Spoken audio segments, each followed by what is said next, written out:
Hello, bienvenue dans ma citadelle, je suis ravie de vous retrouver aujourd'hui pour une nouvelle vidéo. Une vidéo qui n'était absolument pas prévue sur la chaîne.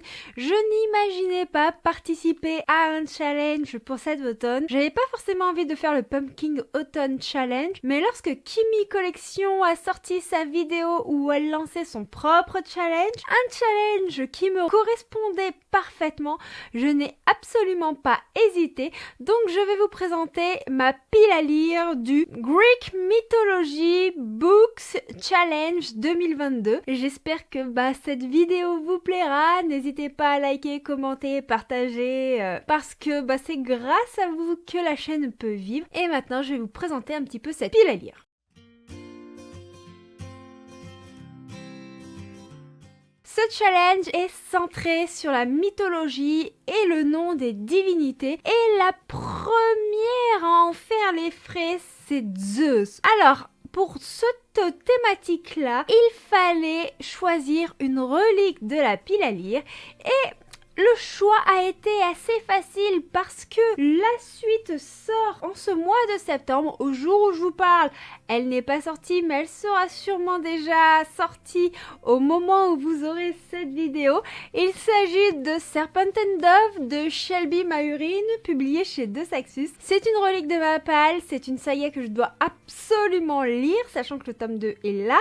Et sachant que celui-ci, ça fait 1 an qu'il traîne par là. Et on me dit qu'il faut le lire, on me dit que ça me plaira. Et je ne sais pas pourquoi, je ne me suis toujours pas lancée. Donc cette fois-ci, je n'aurai absolument plus d'excuses. La seconde catégorie me permet de me rattraper un petit peu sur ma pile à lire de l'été que je n'ai absolument pas dégommée parce que c'est Poséidon. Donc Poséidon est une divinité liée à l'eau. Donc il fallait choisir quelque chose dans ce thème-là ou avec des créatures de l'eau. Le choix était assez facile également parce que j'ai pris de Sang d'écume et de glace, le livre 1, Métamorphose d'Alexiane Delis, qui est une autrice que j'aime énormément. J'ai particulièrement apprécié sa trilogie, Le Secret de Lomé, qui avait été un gros coup de cœur. Et celui-ci, il me reste à le lire, sachant qu'il y a le tome 2 de paru, et je crois qu'il y en a un 3e qui devrait sortir. Donc là, on va suivre Perséphone. En plus, elle a un nom qui est en lien avec la mythologie, c'est d'autant plus parfait, qui va s'apercevoir que elle a un lien avec l'océan, elle ne comprend pas, et elle va découvrir un petit peu ses origines. J'ai très hâte de découvrir ce bébé. On ne pouvait pas mettre Hadès de côté. Pour cette catégorie-là, il fallait que ça évoque un petit peu la mort ou le deuil. Le choix est assez large parce que j'ai beaucoup de livres qui traitent sur ces sujets-là, mais je me suis dit que c'était l'opportunité de clôturer une duologie que j'ai dans le cours avec la Santa Muerte de J. Robin. Déjà rien que le titre évoque la mort. Ensuite, le premier tome, c'est L'apprentie faucheuse. Je l'avais beaucoup aimé. On a une héroïne qui meurt, qui va devenir une faucheuse, sauf que elle en veut à son meurtrier et celui-ci va la poursuivre et en même temps elle regrette sa vie, mais elle veut devenir assez haute dans le statut qui est lié à sa condition. C'est une héroïne un petit peu antipathique qu'on adore détester, donc j'ai hâte de voir comment ça va se passer avec cette suite. Après Hadès, nous avons forcément Perséphone qui va intervenir dans une nouvelle catégorie. Perséphone, c'est la déesse du printemps. Il fallait que ça ait un lien un petit peu avec la nature, la naissance, les fleurs. Et moi j'ai pris une fantaisie qui a des fleurs sur la couverture et dans le titre. Donc c'est Fleurs d'Oko de Laetitia Danae, publié chez Snag. Sachant que le premier tome va être réédité, je crois, chez Hachette, puisque l'autrice a repris ses droits. Donc si jamais vous voulez commencer cette histoire, je vous conseille d'attendre un peu, histoire de les avoir dans la même édition. En dehors de cela, moi j'adore la couverture de celle-ci et j'ai très hâte de plonger dans cette fantaisie africaine où la magie est réservée aux hommes, mais nous allons avoir une jeune femme qui va avoir de la magie, qui va un petit peu révolutionner tout ça. La catégorie suivante concerne le dieu Arès. Alors ici, il fallait trouver une lecture en lien avec la guerre, une bataille, un combat. Alors ça pouvait être au sens propre du mot, comme ça pouvait être quelque chose lié à notre chemin de vie. C'est là que je me suis dit que ce serait l'occasion de sortir ce petit contemporain que j'ai gagné à un concours, l'instant précis où les destins s'entremêlent d'Angélique Barbera, où on va particulièrement traiter de deuil, de reconstruction, mais aussi de violence conjugale. Et on va suivre des personnages qui vont se battre pour sortir de ce cercle vicieux. Ça a l'air d'être très très poignant, très très fort en émotion. Donc je vous en parle très bientôt.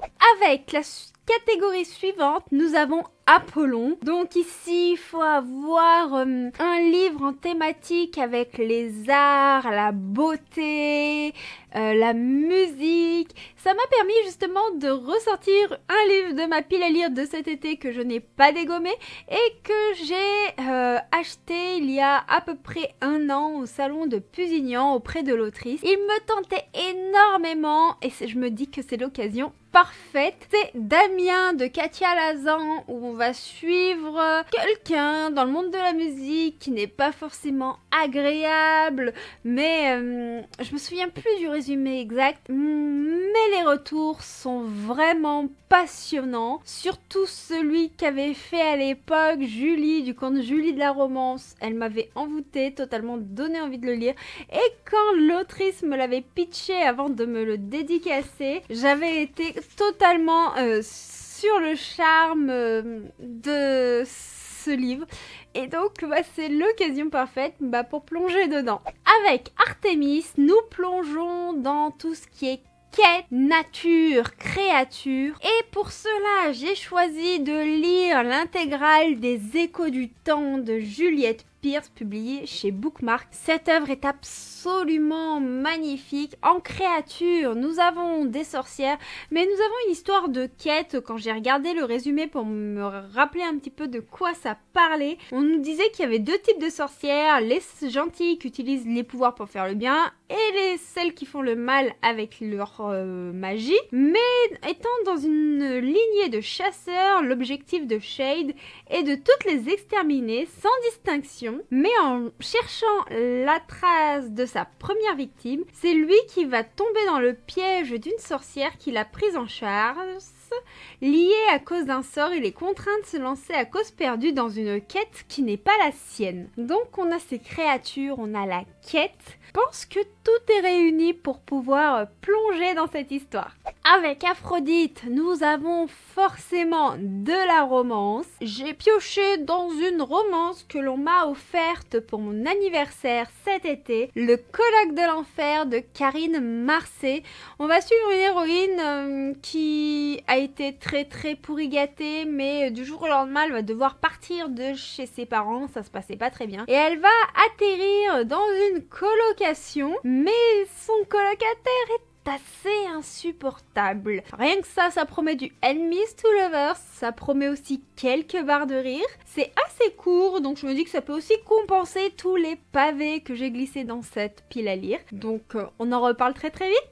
La catégorie suivante concerne le dieu Hermès. Et pour cela, il faut une histoire avec du voyage, de la correspondance. Le choix était assez cornélien parce que j'en avais plusieurs qui rentraient dans cette catégorie, mais j'avais pas forcément envie de les lire sur le moment. Et là, je me suis dit, et si tu commençais un petit peu les romances de Noël, parce qu'on arrive à l'automne, on arrive au moment où les romances de Noël vont sortir, on arrive près des recommandations, donc je me suis dit il n'est pas trop tôt de s'y mettre, avec la romance parfaite d'une accro à Noël de Laura S. Wade que j'avais acheté l'année dernière. Et on va suivre Zoé qui a une entreprise d'événementiel, elle est hyper passionnée par son métier, elle n'arrive pas à lâcher la bride et elle va devoir prendre des bonnes résolutions parce qu'elle néglige beaucoup trop ses proches. C'est là qu'elle va décider de partir